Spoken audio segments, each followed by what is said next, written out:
Je me souviens encore du moment exact où tout a basculé. C'était une soirée d'automne pluvieuse à Paris. Et je venais de rentrer dans notre appartement haussmannien du 7e arrondissement. Les bras chargés de sacs de course. En ouvrant la porte, j'ai surpris mon mari, Alexandre, au téléphone, le visage blême, murmurant « Elle ne doit jamais savoir. Sinon tout est fini ». Quand il m'a vu, il a raccroché brutalement, un sourire forcé aux lèvres. Ce soir-là, pour la première fois, j'ai senti un froid glacial m'envahir. Comme si la scène elle-même avait gelé sous mes pieds. Je m'appelle Élise Moreau, 35 ans, avocate pénaliste respectée dans un cabinet du quartier latin. Ma vie semblait parfaite, un mariage avec Alexandre depuis 10 ans. Un homme charmant, restaurateur de tableaux anciens, passionné et attentionné. Nous habitions un bel appartement avec vue sur les toits de Paris. Et mes parents, riches héritiers d'une famille de viticulteurs bordelais, nous couvraient de cadeaux. Pour mon anniversaire, ils m'avaient offert une magnifique voiture neuve. Une Peugeot 508 hybride noire, garée fièrement devant l'immeuble. J'étais aux anges. Mais Alexandre, qui s'y connaît en mécanique pour bricoler ses vieilles motos, m'a prise à part dès le lendemain matin. Ne la démarre pas, Élise, m'a-t-il dit d'une voix grave, les yeux fuyants. Il y a quelque chose qui cloche. Laisse-moi vérifier d'abord. Je n'ai pas insisté. Alexandre avait toujours été prudent, protecteur même. Mais ces mots ont semé le premier doute. Pourquoi tant de mystère pour une voiture neuve offerte par mes propres parents? Ce jour-là, j'ai commencé à observer plus attentivement. Alexandre rentrait tard, prétextant des restaurations urgentes au atelier du Marais. Il évitait mon regard, touchait à peine à ses repas. Et puis, il y avait ces appels anonymes sur mon portable. Des respirations lourdes. Puis le silence. Je pensais à un harceleur. Peut-être un ancien client mécontent de mes plaidoiries. La vérité a explosé une semaine plus tard. J'étais au tribunal, défendant un accusé de fraude fiscale, quand mon assistant m'a apporté un dossier urgent. En l'ouvrant dans mon bureau, j'ai trouvé des photos. Des photos de moi, prises en cachette, dans la douche, endormi, au travail. Et pire, des documents falsifiés à mon nom. Des transferts bancaires suspects vers des comptes offshore. Quelqu'un essayait de me faire passer pour une blanchisseuse d'argent. Mon cœur s'est arrêté. Qui pouvait me haïr à ce point? Le soir même, en rentrant, j'ai confronté Alexandre. Il était dans la cuisine, préparant un risotto comme si de rien n'était. Explique-moi ça, ai-je lancé en jetant les photos sur la table. Son visage s'est décomposé. Il a bredouillé, Élise. Ce n'est pas ce que tu crois. Mais ses yeux trahissaient la panique. Il a avoué une partie, il avait des dettes. Énormes. Dues à des paris sur des courses hippiques. Mes parents, au courant depuis des mois, l'avaient menacé de tout révéler s'il ne coopérait pas. Coopérer à quoi? Il n'a pas voulu dire. Cette nuit-là, je n'ai pas dormi. Allongé dans le noir, écoutant la respiration régulière d'Alexandre, j'ai compris que ma vie était un château de cartes. Mes parents, si généreux en apparence, si fiers de leur fille unique, avocate brillante. Ma mère, Claire, avec son élégance éternelle, ses dîners mondains à Bordeaux. Mon père, Henri, homme d'affaires impitoyable dans le monde du vin. Il m'avait toujours poussé à exceller, à épouser le bon parti. Alexandre était-il vraiment ce bon parti? Ou un pion dans leur jeu? Le lendemain, j'ai pris la voiture malgré l'avertissement d'Alexandre. Je voulais aller voir mes parents à leur maison de campagne près de Versailles. En tournant la clé, rien ne s'est passé. Le moteur tout sautait. Puis silence. Alexandre avait raison, sabotage. Mais qui? J'ai appelé un dépanneur. En attendant, j'ai fouillé le véhicule. Dans la boîte à gants, j'ai trouvé une enveloppe cachetée à mon nom. Dedans, une lettre anonyme, ta famille te détruit pour te contrôler. Ouvre les yeux avant qu'il ne soit trop tard. Mon sang s'est glacé. Contrôlé? Pourquoi? J'ai conduit une voiture de location jusqu'à Versailles. Mes parents m'ont accueilli avec leur chaleur habituelle. Embrassade. Champagne. Mais quelque chose clochait. Ma mère évitait mon regard. Mon père parlait trop fort. Au dîner, j'ai lâché la bombe. Pourquoi avez-vous saboté ma voiture? Silence de mort. Puis mon père a ri nerveusement. Ma chérie. Tu divagues. Alexandre t'a monté la tête? Alexandre. Toujours Alexandre. Ce soir-là, en rentrant à Paris sous une pluie torrentielle, j'ai décidé de creuser. J'ai engagé un détective privé. Un ancien flic du 36 quai des Orfèvres. Ce qu'il a découvert en 2 semaines m'a anéanti. Alexandre n'avait pas seulement des dettes, il entretenait une liaison depuis 5 ans avec ma sœur cadette, Sophie, que je croyais morte dans un accident de voiture à 20 ans. Sophie n'était pas morte. Mes parents l'avaient fait disparaître.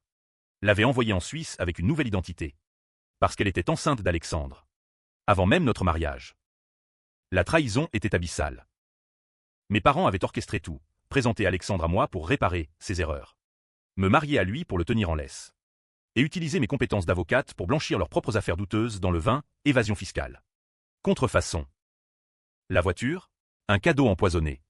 Équipé d'un traceur GPS. Et saboté pour m'empêcher de découvrir la vérité trop vite. Les photos compromettantes, œuvre de Sophie. Jalouse de ma vie, parfaite. J'étais le bouc émissaire idéal, si les autorités enquêtaient sur la famille. Tout tomberait sur moi. L'avocate corrompue. J'allais gancer les crimes de tous. Les jours suivants furent un enfer intérieur. Je continuais à plaider au tribunal. Sourire figé. Tailleur impeccable. Mais à l'intérieur. Je hurlais. Chaque nuit. Je revivais la révélation, Sophie vivante. Amante d'Alexandre. Mère de son enfant caché. Mes parents. Ces monstres masqués derrière leur façade bourgeoise. Avaient sacrifié ma vie pour protéger leur empire viticole entaché. Je décidai de les confronter tous. D'abord Alexandre. Je l'attendais un soir dans le salon. Lumière tamisée. Un verre de Bordeaux à la main, ironique. Quand il rentra, trempé par l'averse parisienne, je lui tendis les preuves du détective, photo de lui et Sophie à Genève. Extrait de naissance de leur fille. Léa, âgée de 9 ans. Il s'effondra sur le canapé. Tête entre les mains. Élise. Je t'aime. Mais c'était avant toi. Sophie et moi. C'était une erreur de jeunesse. Tes parents m'ont forcé à t'épouser pour étouffer le scandale. Ils menaçaient de me ruiner. Ses larmes coulaient. Mais je n'y croyais plus. Et tu m'as laissé dans l'ignorance pendant 10 ans? Tu as couché avec elle pendant notre mariage? Il avoua. Voix brisée, oui. Des rencontres secrètes. Des week-ends professionnels. Je le chassai cette nuit-là. Il partit avec une valise. Suppliant. Mais le pire restait à venir, mes parents. Je pris le TGV pour Bordeaux. Cœur battant. Leur domaine. Un château du XVIIIe siècle entouré de vignes infinies. Me sembla soudain une prison dorée. Ma mère m'accueillit sur le perron. Inquiète, Alexandre nous a appelés. Il dit que tu sais. Dans le grand salon aux tapisseries anciennes. Mon père nous rejoignit. Je explosai, vous avez menti sur la mort de Sophie. Vous avez manipulé ma vie entière. Ma mère pleura. Mon père resta de marbre. C'était pour te protéger. Élise. Sophie était instable. Enceinte d'un homme sans avenir. Nous avons payé pour son silence. Reconstruit sa vie. Et Alexandre. Il a accepté de t'épouser pour réparer. Réparer? J'étais un pansement sur le ronde familial. Il avouèrent le reste, les affaires illégales. Mélange de vin bas de gamme avec des crus prestigieux. Évasion fiscale via des paradis. Mon cabinet servait de couverture innocente. La voiture neuve, un moyen de m'attendrir avant de me demander de plaider pour eux si l'enquête douanière avançait. Je partis en claquant la porte. Jurant de ne plus jamais les voir. Mais la vengeance bouillonnait déjà en moi. À Paris. Je contactai Sophie via le détective. Elle accepta un rendez-vous dans un café discret de Montmartre. Elle était là. Plus âgée. Mais toujours ce visage angélique qui m'avait tant manqué. Élise. Je suis désolé. Sa voix tremblait. Elle me raconta sa version, enceinte à 20 ans. Parents la forçant à avorter ou disparaître. Elle choisit la fuite avec Alexandre. Mais lui l'abandonna pour la vie stable que mes parents offraient. Sophie haïssait la famille autant que moi maintenant. Elle voulait récupérer Léa. Élevée par une nounou payée par mes parents. Ensemble. Nous commençâmes à rassembler des preuves, documents falsifiés. Enregistrements. Mais Alexandre revint à la charge. Il m'appela. Désespéré, Élise. Tes parents me menacent à nouveau.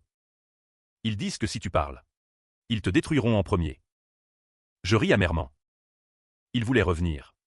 Prétextant l'amour. Je refusai. Mais il insista. Envoyant des fleurs. Des lettres. Un soir. Il força la porte de l'appartement. Ivre. Il me supplia à genoux, j'ai fait ça pour nous. Sans eux. J'étais rien. Je le repoussai violemment. Pour nous, tu as une fille avec ma sœur. Il pleura. Mais dans ses yeux, je vis autre chose, la peur. Peur de perdre le confort que ma famille lui offrait. C'est alors que le premier drame survint. Une nuit, en rentrant du tribunal, je trouvai l'appartement saccagé. Ordinateur volé. Dossiers éparpillés. Sur le mur. Tagué en rouge, traîtresse. Mes parents. Où Alexandre? La police classa l'affaire. Manque de preuves. Je me sentis traqué dans Paris. Cette ville que j'aimais tant. Avec ses boulevards animés. Ses cafés littéraires. Chaque ombre semblait hostile. Je changeai les serrures. Installai des caméras. Sophie m'hébergea quelque temps dans son petit appartement à Genève. Mais je revins. Déterminé. La vengeance prit forme, je décidai de les exposer publiquement. En tant qu'avocate, j'avais accès à des réseaux. Je contactai un journaliste d'investigation du Monde. Lui transmis anonymement des preuves partielles sur les fraudes vinicoles. L'article sortit, scandale dans le Bordelais. Domaine Moreau accusé de contrefaçon. Mes parents nièrent furieusement, me appelant hystérique. Alexandre disparut soudain. On le retrouva 2 jours plus tard, accident de voiture sur l'autoroute A10. Mort sur le coup. La police conclut à un suicide. Frein saboté? Non. Alcool au volant. Mais je suis immédiatement, mes parents l'avaient éliminé. Il devenait encombrant. Risquait de parler. J'étais libre de lui. Mais terrifié. La trahison atteignait son paroxysme. La mort d'Alexandre me plongea dans un abîme de culpabilité et de rage. Était-ce ma faute? En le chassant. En révélant les secrets. L'avais-je poussé au désespoir? Ou mes parents l'avaient-ils poussé? Littéralement. Vers la mort pour le faire taire? L'enterrement fut une mascarade. À l'église Saint-Sulpice. Sous les voûtes gothiques. Mes parents pleuraient ostensiblement. Ma mère en voilette noire. Mon père serrant les mains des notables du vin. Sophie était là. Incognito. Avec Léa. Une petite fille aux yeux d'Alexandre. Nos regards se croisèrent, alliance muette dans le deuil et la haine. Après la cérémonie, mon père me prit à part dans le cloître. Cesse cette folie. Élise. Reviens dans le rang. Nous pouvons tout arranger. Sa voix était menaçante sous le velours. Sinon, demandai-je. Il sourit froidement, tu sais de quoi nous sommes capables. Cette menace cristallisa ma résolution. Je n'étais plus la fille obéissante. Je rassemblai toutes les preuves, enregistrements de conversation avec Sophie. Documents bancaires. Témoignages. Je préparai un dossier pour le parquet. Mais le piège se resserra. Un matin, la police débarqua à mon cabinet. Perquisition, on m'accusa de complicité dans les fraudes de la famille. Des preuves fabriquées à mon nom, signatures falsifiées. Emails. Mes parents avaient retourné la situation, me faisant porter le chapeau entier. Suspendu du barreau. Médiatisé comme l'avocate corrompue du scandale vinicole. Je devins paria. Amis s'éloignèrent. Clients fuirent. Seule Sophie resta, me cachant dans un appartement loué sous faux nom à Belleville. Là, dans l'anonymat des rues populaires, je planifiais la contre-attaque. Sophie révéla un secret ultime, Léa n'était pas la fille d'Alexandre seul. Test ADN prouvait que mon père était le père biologique. Inceste caché. Fruit d'une relation toxique entre lui et Sophie adolescente. Forcé au silence. Ce twist me révulsa. Mon père, ce patriarche respecté, avait abusé de sa propre fille cadette. Fait disparaître la grossesse en accusant Alexandre. Orchestré mon mariage pour détourner les soupçons. La nausée me submergea.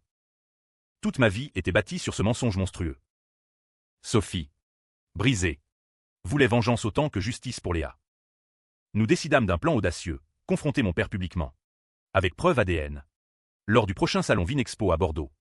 Où il recevait un prix d'honneur. Les semaines de préparation furent tendues. Je vivais dans la peur. Changeant d'apparence. Teignant mes cheveux. Portant lunettes. La presse me traquait. Une nuit. Tentative d'effraction à l'appartement de Sophie. Nous fuyâmes à Paris à Lyon. Puis Marseille. À Marseille. Dans un hôtel portuaire. Je craquai. Seul face à la Méditerranée agitée. Je pleurais toutes les larmes. Pourquoi moi? Pourquoi avoir gancé leur crime si longtemps sans le savoir? Sophie me réconforta. Parce que tu es la plus forte. Élise. Ils t'ont choisi comme bouclier parce que tu brillais. Renforcé. Je contactai la journaliste du Monde à nouveau. Lui transmis le dossier complet anonymement. Le jour du salon approchait. Tension maximale. Vinexpo Bordeaux, effervescence de stands luxueux. Dégustation. Mondain en costume. Mon père sur scène. Acclamé pour son intégrité dans le vin français. Sophie et moi.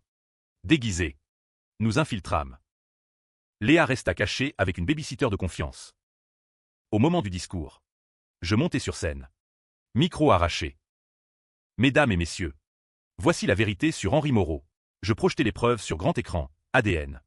Témoignage. Fraude. Chaos. Cris. Sécurité à courant. Mon père blême, ma fille est folle. Drogue. Mais les documents étaient irréfutables. Ma mère hurla depuis la salle.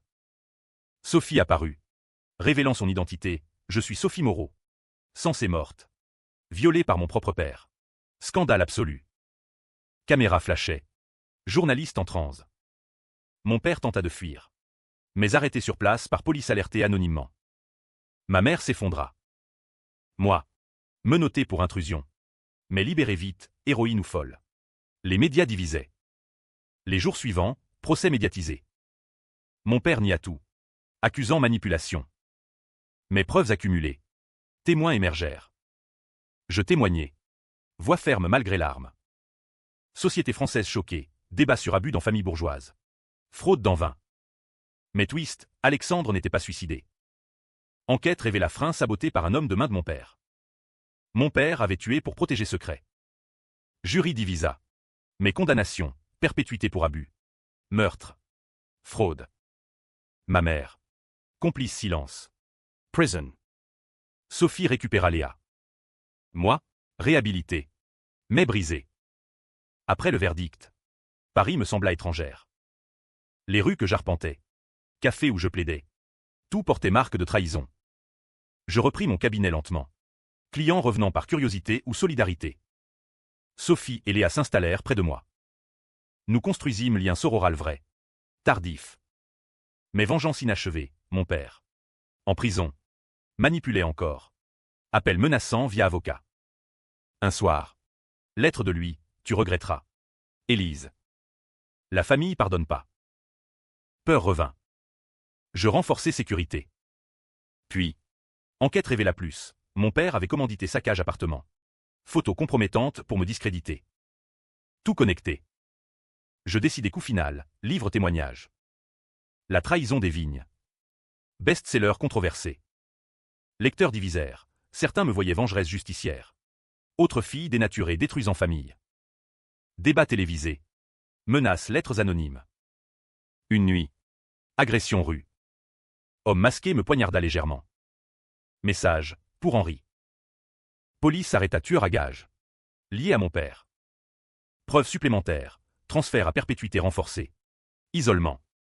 Ma mère. En prison. C'est suicide. Lettre à moi. Pardon. Mais tu as détruit tout. Culpabilité me rongeait. Avais-je allé trop loin? Sophie dit, non. Nous avons libéré. Années passèrent. J'adoptai presque Léa. Tant aimante. Sophie trouva amour sain. Moi. Resté célibataire. Cicatrice trop profonde. Un jour. Visite prison, mon père mourant. Cancer. Il demanda me voir. J'allai. Cœur serré. Dans parloir froid. Il murmura, Élise. J'ai tout perdu par orgueil. Mais sache, je t'aimais à ma façon. Mensonge ou vérité, je partis sans pardon. Il mourut semaine après. À enterrement privé. Seule Sophie et moi. Sur tombe. Je déposai bouteille vin frelaté de son domaine. Geste final vengeance, ou closure. Twist ultime, dans testament. Il léguait tout à Léa. Reconnaissant paternité. Me déshéritant mais protégeant petite fille. Était-ce rédemption tardive? Ou manipulation finale pour lier famille à son nom souillé? Je choisis croire rédemption. Vendit domaine. Don à association victimes abus. Vie nouvelle commença. UAM mais lumineuse. Paris. Éternel. M'accueillit à nouveau. Vengeance accomplie. Prix payé, âme marquée à jamais. Mais libre.